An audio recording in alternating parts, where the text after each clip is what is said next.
Thank you. It's good to be with you this morning, and it's to see all your bright and shiny faces and all that. A little bit about me.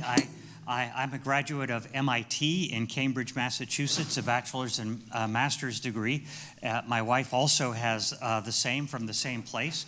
And then my PhD is from the University of Liverpool in England in ancient Near Eastern studies.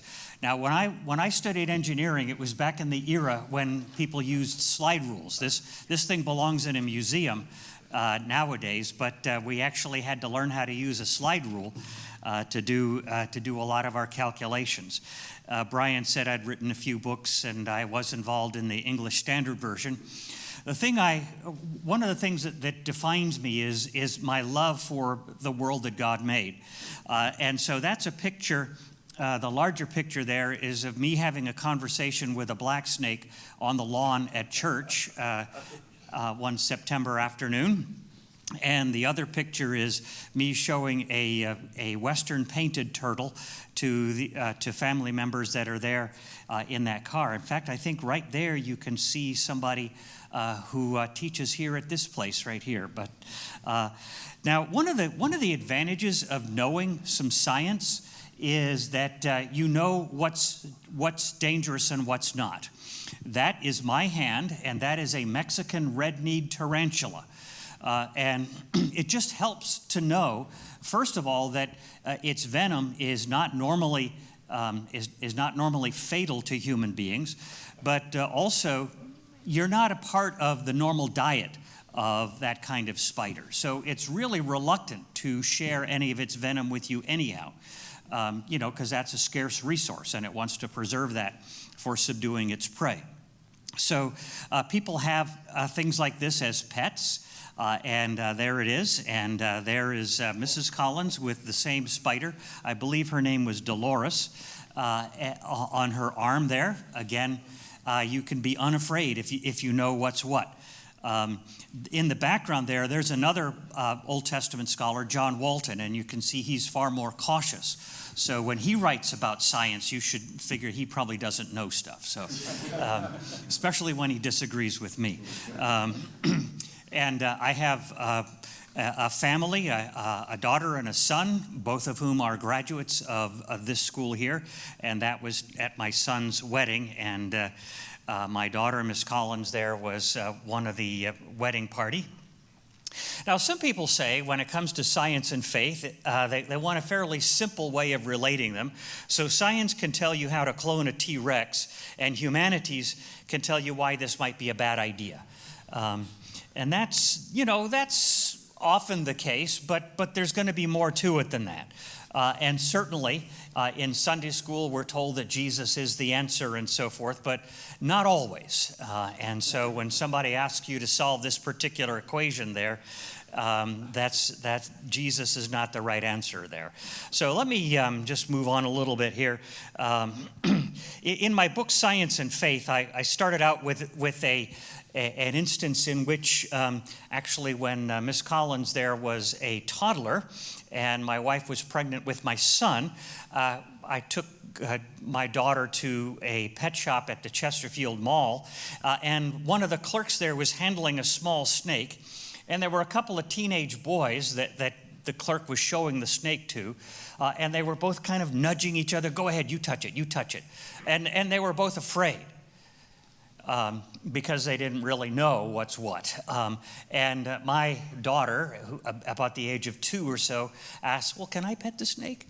And so, she's very gentle and touches it and all that. So curiosity and the lack of fear, those are really good things.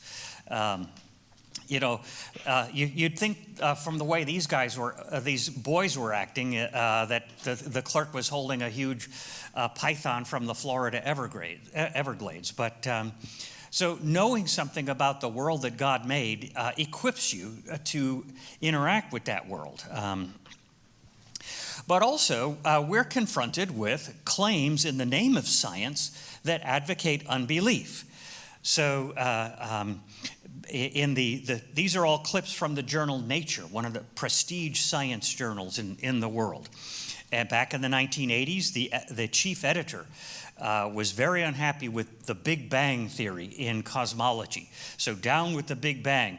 And his reason was that it gave aid and comfort to the creationists, because it's a creation event that can't be explained by the properties within the world.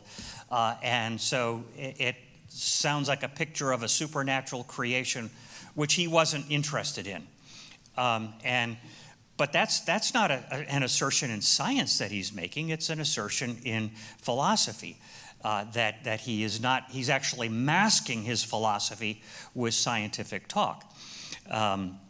More recently, in Nature, they've been talking about abortion. This woman here says, "I wouldn't be a scientist without my abortion." What's astonishing is that was published, because the level of argument is so silly, but it's a position that's being given the aegis, the brand of science, and makes you think that if you hold a different view, you're just a yahoo, that's there's some problems. And likewise, in the late 19th century, there were several publications. These are the two most prominent. The conflict between religion and science. Most modern historians would say that these two are just propaganda rather than accurate telling of the story. But there's the tale of Galileo, and he was persecuted by the church, they say. Well, a lot of things boil down to how you tell the story. To say he was persecuted is wrong. To say he was threatened with punishment is wrong. There's a lot of things that are told to you that are incorrect. When I was a boy, I'm sure they don't do this here, but when I was a boy in science classes in very respectable schools, we were taught that when Columbus set sail in 1492, his goal was to prove that the earth was round, because everybody in the Middle Ages thought the earth was flat. And so Columbus proved that the earth was round, and they told us they even used Bible verses to assert that the earth was flat. It turns out that that's a myth that was created in the early 1800s as a way of making the church authorities look silly. And in fact, everybody who was anybody in 1492 was quite aware that the earth was round. In fact, in the era of Plato and Aristotle, so we're talking about the 300s BC, they were already making the case for the earth being round. And there's no evidence anywhere that anybody in the Bible ever objected to that. There's a lot of stuff in the history of science and faith interaction where you have to really dig in. You have to know something. I would like to share with you very briefly, because I want to give time for questions. First of all, the Bible offers us a worldview that calls Christians to love the world that God made. Secondly, this worldview also gives us 4 strong motivations for studying the world. And then thirdly, this worldview also supplies us with some cautions that will help us to think critically about what the sciences seem to be saying. I'm going to skip a few things just for the sake of time, but I hope that you have been introduced to this bit of sacred filmmaking, The Princess Bride. If you haven't, you need to. You're not fully human until you have read, marked, learned, and inwardly digested The Princess Bride. Okay, can I get an amen? Yeah, there we are. So, but Saint Inigo says to Vizzini, "You keep using that word. I do not think it means what you think it means." So it's important when you're faced with a possible conflict to find out what the words actually mean. So the word science, then, what does that word mean? Because it's used in a lot of different ways. And it's in lots of times in our culture, it's used to make you shut up. Science says this, so be quiet. And there are certain deliverances from the sciences that you should accept, but others are open to discussion. That's the way science works. So C.S. Lewis said this: strictly speaking, there is, I confess, no such thing as modern science. There are only particular sciences, all in a stage of rapid change and sometimes inconsistent with one another. So, it's science, as Ron Burgundy says, it's not there to stop the conversation. It's a discipline in which a person studies features of the world around us, and we try to describe our observations systematically and critically. So that's what the sciences are, okay? So the biblical worldview, your worldview, you probably talk about this, so I'll go quickly, but your worldview is how you lean into the world. It's how you answer from the bottom of your soul the questions: where did I come from? Why am I here? Where am I going? And so in the Christian faith, we have a big story: creation, fall, redemption, leading to consummation or restoration. Now, Steve Meyer of the Discovery Institute points out that many scientific theories have larger ideological, metaphysical, or religious implications. Origins theories, in particular, have such implications since they make claims about the causes that brought life or humankind or the universe into existence. So where did I come from and why am I here? That part of the worldview.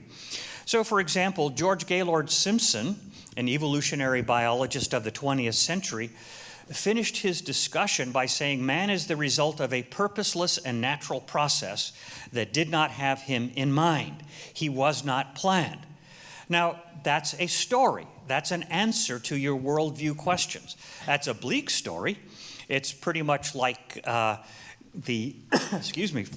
Macbeth, when Mr. Butts left the room here. I'm about to quote Shakespeare, and he's not even in the room. But when Lady Macbeth commits suicide, I hope that's not a spoiler to you, but in any case, what Macbeth himself says: life's but a walking shadow, a poor player that struts and frets his hour upon the stage, and then is heard no more. It is a tale told by an idiot, full of sound and fury, signifying nothing. Well, that's what that sounds like, a tale told by an idiot, full of sound and fury, signifying nothing. Now, you'll notice that I've printed that in Comic Sans font so that you will not take it seriously. Okay, just a little hint there. But, of course, the story that we encounter in the Bible of a good creation marred by human fall, with God's interest in redeeming human beings and restoring them to their proper functioning, that does a better job of making sense of the world. So where that leaves us is this from John Lennox, who is a mathematician and has multiple PhDs and so on, has noted that God and science are not alternatives. God is the reason science works. And what he means by that is that you have a world made by the Creator and us made to live in this world, commissioned in the creation story to rule over the world that God made. And so God made us with minds and hearts able to interact with his world, to manage his world initially for wise and benevolent purposes. Now, the fact that we don't act with wisdom or benevolence, that's because of the disobedience of our first parents. But our faith grounds our confidence that we can know things through the sciences. So let me give you 4 strong motivations. I'll be very brief, and then we'll get to some questions. First of all, the sciences are great because we get to praise the Creator for his creativity. Just think of everything that's in the world: the animals, the rocks, the hills, the planets, the stars, all those sorts of things. They're all so beautiful. They're all so interesting. The world is so cool. And it's worthy of your attention because it reflects the majesty of our Creator. And that then leads to the second motivation, to enjoy God's goodness as we satisfy our curiosity. Why do things work that way? Well, God made it to work that way. That's one answer. But can we say more about the way that God made it to work? So, why do squirrels do what they do? Why do the ravens do what they do? Why do the planets move the way that they do, and so forth? And in all of this, we're experiencing God's goodness. In the creation story, it says God saw what he'd made and it was good. He kept seeing things and it was good. And at the end, all that he'd made, and it was very good. He's imparted some of his own goodness to the world that he's made.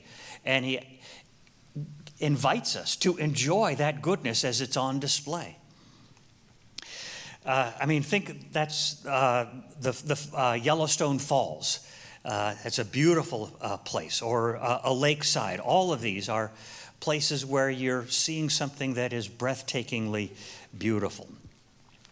Thirdly, the sciences enable us to serve humankind. Now, that's most visible, of course, in medicine, but there are other sciences. That photo was taken of a surgery that was done on a preborn baby. You can see that's the baby's hand reaching out to grab the surgeon's fingers there. That baby is well known. His name is Samuel Armas. The surgery was successful, and I've met people who know him. They say he's a healthy. Well, he's not a young man anymore. He must be in his 30s already. That couldn't have been done without scientific advances. That's magnificent. And then finally, the sciences help us to answer unbelief. So just a few years ago, some biologists were doing studies in the genetics of people in ancient Phoenicia, which is modern-day Lebanon, and then comparing them with the genetics of people that they found in the tombs from the Canaanites. The Canaanites would be in Israel, and actually the Phoenicians, the people and the ancestors of the modern-day Lebanese, were what was left of the Canaanites after the Israelites moved in. And they say in their report, I've highlighted it there. The Bible reports the destruction of the Canaanite cities and the annihilation of its people. If true, the Canaanites could not have directly contributed genetically to present-day population. Well, first of all, that's a bad reading of the Bible, because they're looking, first of all, at the Canaanites and then at people in modern-day Lebanon, the Phoenicians. And so they're not expelled. And plus then, in the Bible, they aren't all annihilated and so forth. So their science is being done improperly. It's being done with bad knowledge, but it was reported consistently. It's like all the reporters, the science reporters, got together in a room and were told, "Here's the story you are to give," and science disproves the Bible and so on. And so this is an online essay that I wrote where I was analyzing what was there, and it was just kind of shocking how poorly argued this little bit was. And if you know a little bit of science, you can counteract it, and you can show that no, your faith stands firm.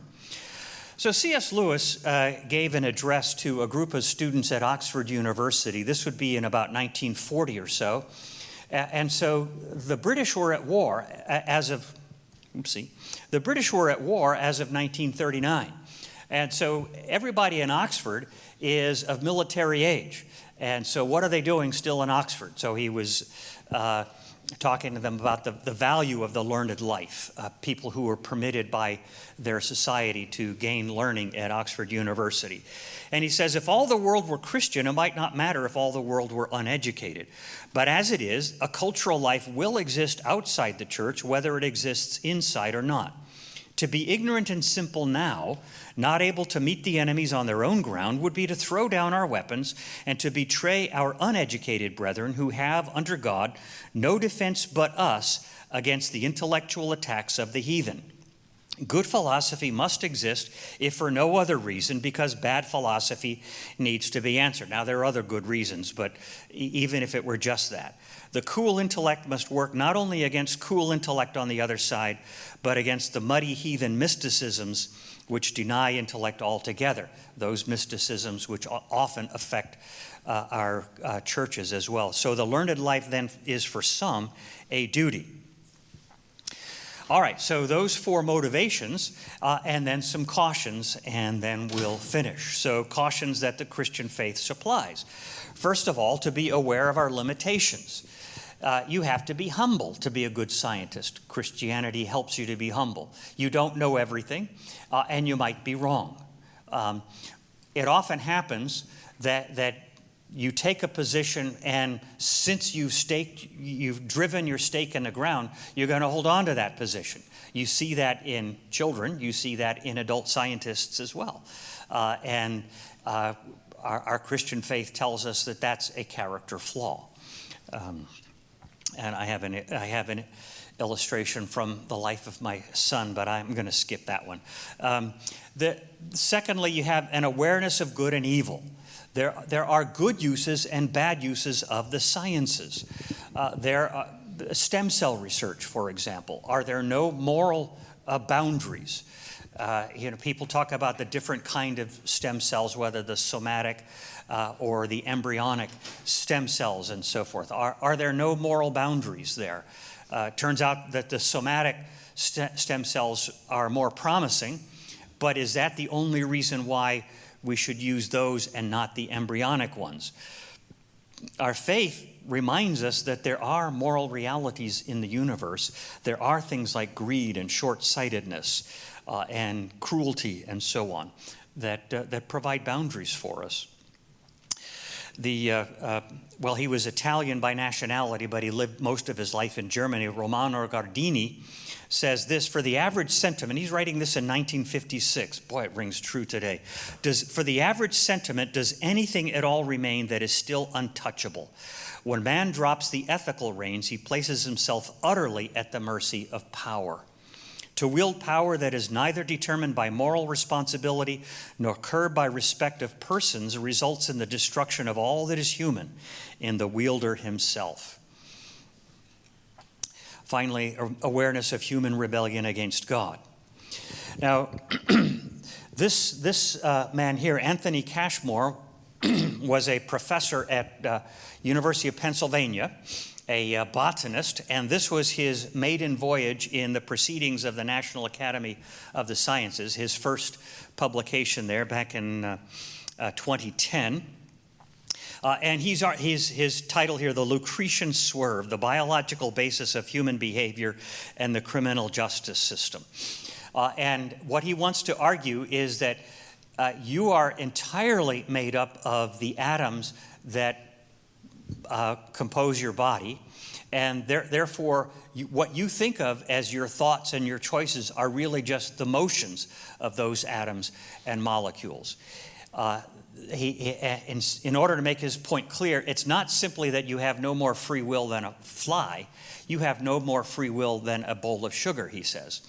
And he wants to take that as an argument for why we need to reform the criminal justice system.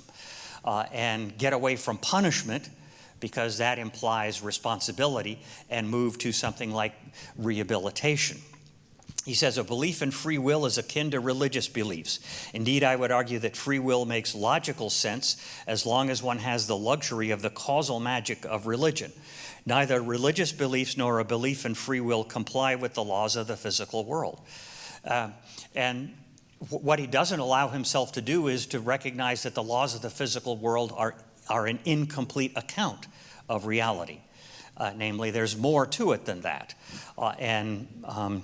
He thinks what's ironic is that he wants to reform the criminal justice system because punishing people who aren't responsible is unjust. And that's, wait a minute, do you realize how you've contradicted yourself? But it's entertaining, but in any case, it's a failure to appreciate the biblical story. And I will just finish with this. This is a picture of me speaking in Auckland, New Zealand. The Christian view of the world shows us why science is good, and it also shows us why we don't need to fear that science will somehow overthrow our faith. Let me stop there and see what we have for time and questions. Hey, I can't emphasize enough to you guys, as Mr. Berkey already stated, what a treat it is to have Dr. Collins here. I had him as a professor as well, and there's a lot of questions that you guys have that we may bring up in class, but we may not have opportunities to delve into them or get the type of answer that you're going to get right now, certainly not from myself. But you have an opportunity now to ask him some of those questions. I know that we're already at 11:43. I want to encourage you to hang tight, stay for 10 more minutes past our completion time at 12. If you absolutely have to go, we're not going to shame you. You can go before 12. But now's the time to ask questions. You already heard several arguments that we talked about with Clues for God. You heard the morality argument. You heard the design, cosmological, free will, rationality. So he's covered a lot of the things that we talked about. You might want to go deeper in some of those. Or maybe you have a separate question that didn't get covered you'd like to go deeper on and hear Dr. Collins' thoughts on. What I'm going to do is I'm going to give you the mic so that we can record this and have the question. And then the next person who has a question, just pass it down to them, or I can help run it from one side of the room to the next. So who wants to go first? Who's got the first question? Don't be shy. All right, Addie. How do you parse through the wide array of science that's out there and like looking at it from the perspective, how do you be just objective in your view of what you're looking at when you're looking at different scientific discoveries? Well, first of all, you have to decide what am I supposed to do with those things. Most of the time it's just, ooh, that's cool. They've discovered a new species in the jungle in New Guinea or something like that, and so that's just cool. But there are other places where people want us to do something in response, whether it's medically, we just went through the COVID adventure and so forth, and I would say a lot of people behaved badly in that, and really the questions are mostly, what's the right way to behave most of the time, and it seems difficult, but it isn't really. We want to show respect to people who work hard, but those who work hard who want us to do something really need to show their work, to show why we should trust them. And if they say, well, I'm a scientist, you have to believe me, they're not showing me respect. So people in the sciences really need to show respect to the people they're trying to convince. They need to deal with counter arguments or objections and so forth. And then people who are listening to them need to give respectful pushback.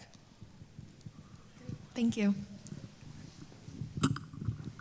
Hi, so you mentioned COVID a little bit, and I'm curious, as a scientist, what were your views on COVID, the vaccines, and how science went about during that time?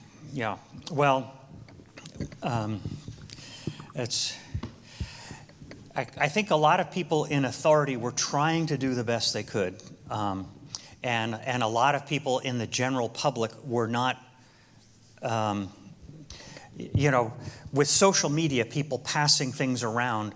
The whole thing with social media, and you're seeing it now with the situation in Minneapolis, people pass things around regardless of whether they've verified whether it's true or not. And that's the way social media works. So the general public wasn't acting as ethically as they should, as rationally as they should. The people in authority were not acting as respectfully towards the general public as they should have done. So I'm really disappointed with a lot of what went down there. Thank you.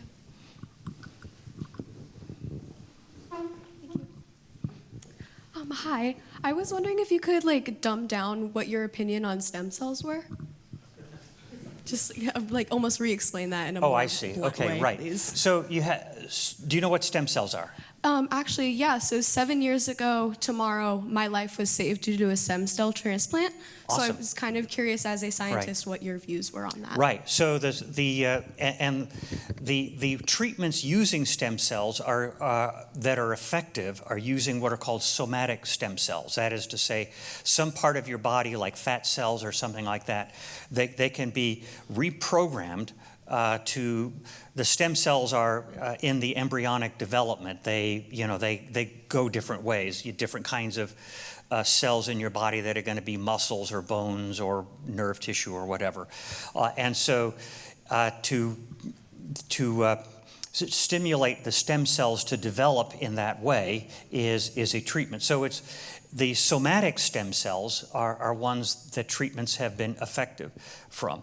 People have argued that we should take the stem cells from aborted fetuses and use those. Those are called embryonic stem cells, and that's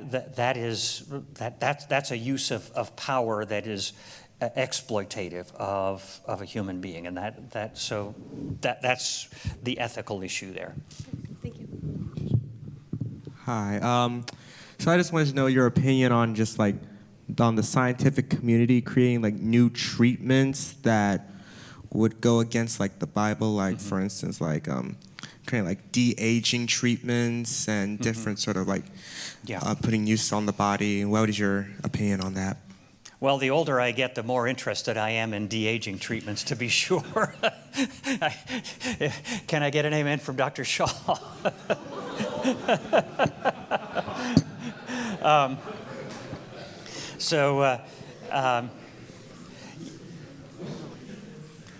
I think most of the time, you have it's what people are trying to do is often, or why they're trying to do it is complicated. Part of it is just curiosity. I want to see if I can do this. Part of it is I think this would actually help somebody.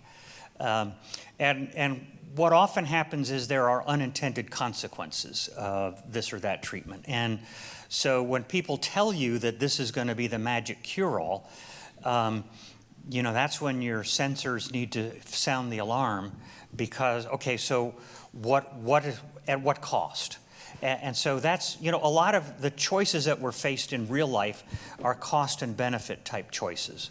So is the benefit worth the cost? And so it would be nice if people offering us these treatments would really talk about those things to us, again, respecting our responsibility to assess those things.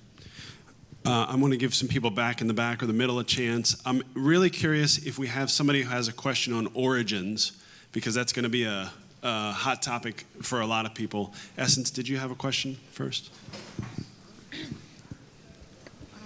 Origins, but do you think that God really made Earth in 6 days, or like? I'm sorry? Oh, There you go. do you really think God made the Earth in 6 days, or was it like in his metaphorically? Well, I'm not sure those are the only two choices, but yes, I think that I think that the days that are described in Genesis 1 are God's work days, and so that what's the relationship of those to time as we know it is irrelevant. So theologically, I don't care how long ago it was, and I don't care how long it took. Which means that I'm untroubled by the Big Bang as a theory. In fact, I like it because it looks like a creation event. And so, again, think of cost-benefit. You have the benefit of a creation event, and the price you pay is you accept it being 14 billion years ago. Okay, I'll pay that. And Dr. Collins has written a book, Science and Faith, where he goes into much greater detail on that very topic. Hi. Do you have any opinions on when scientists are I guess trying to bring animals that have gone extinct back to be part of modern world and everything? When you showed the picture of the T-Rex and human, that's kind of what made me think about it. But Yeah, do you have any opinions morally on where, or just rationally, or just any ideas? That's all. Yeah. Well, it's really a question. I mean, animals that are are extinct, like the dinosaurs, it's a good thing that they're extinct, because otherwise they'd be eating us. And so bringing them back to life would be a very bad idea. And so I hope we never get a real Jurassic Park. However, there are other animals that have gone extinct in the duration that humans have been on the planet. And if people are interested in, I wonder what this would look like. It's a curiosity, and then you just have to assess it again. What cost would it be, and is this the best place to spend our resources? Because it's very expensive. Across 7 Jurassic Park movies, they seem to not have learned that lesson. Hi, I'm wondering what you think about evolution, specifically like more of a macro evolution, and how you reconcile that with God saying creation was good, and then all of the evidence of like pre-hominids, like before people. So I'm just wondering what you think about that. Most important thing is to know what we mean by the word.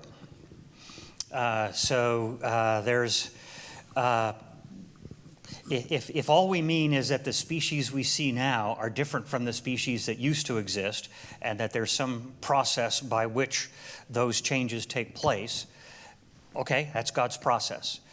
If, however, what we mean is that it's a purposeless process, which is what George Gaylord Simpson thought, then that's a problem. That's a philosophical position that really doesn't work. So, those are 2 poles, and then, okay, I think the whole thing should be, what happens is that it's the dominant. There's the dominant theory in the biological sciences that there is such a process as evolution, especially by mutation and natural selection. And that's a theory, but the theories exist to be explored, to be tested. And in our larger culture, there's a resistance to testing certain theories. I think that's fundamentally irrational. And so I think that people ought to be free to challenge any theory.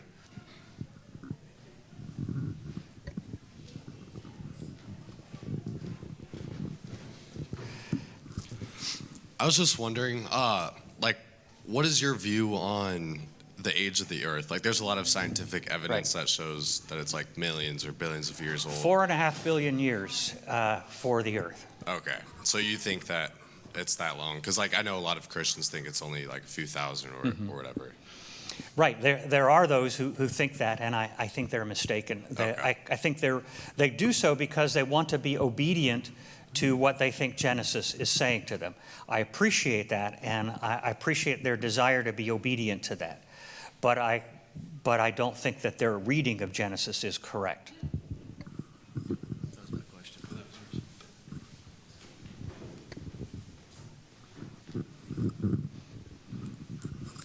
Okay, so my question has to do with science as how do you balance the use of science to improve humanity, and when do you cross the line and become more of a Tower of Babel situation where you are trying to get to a point where you're like God or whatever, or you're improving humanity to a point that's I don't know, beyond what that you're I don't know, disrespecting what God originally created humanity to be or something like that. At what point do you cross that line? Well, it's I don't know if you can. I don't have a way of saying where the line is, but I can identify places that are on this side or that side of the line. So, for example, there are efforts to, people with paralysis or brain injuries and so forth, or spinal injuries. And so, with electronics that are inserted into their brain or their spinal cord or something like that, you can restore some function to them. To me, that has to be good. However, there are also people who think that they can take everything that's in their brain and download it into computer memory and therefore live forever. Now that's a philosophical position, namely that I am what's in my brain, as opposed to I'm a soul that uses my brain for thinking and so on. And so that I don't think that's worth trying because it's not going to work. Great. I'm going to actually take the initiative to do one last question before you guys go. And that's to ask Dr. Collins, if you were to say what single argument for the existence of God you think is the strongest, what is the strongest clue for God, if you could pick one, maybe it's the collection of them, what would you say is the strongest argument for the existence of God? Well, I think the strongest arguments are going to be the ones that everybody has access to. So that, I mean, the Big Bang, for example, is just not going to resonate with everybody. So I think that the arguments that you see laid out in C.S. Lewis's Mere Christianity, the moral argument as it's called, we all have a self, and we have an awareness of self and an awareness of responsibility and moral choices. And we also recognize that those choices can be good or bad. Where does the standard come from? And so I think that is it's unavoidable to talk about a standard for those choices, namely the God who made us. Thank you. Can you guys give Dr. Collins a hand as thank you?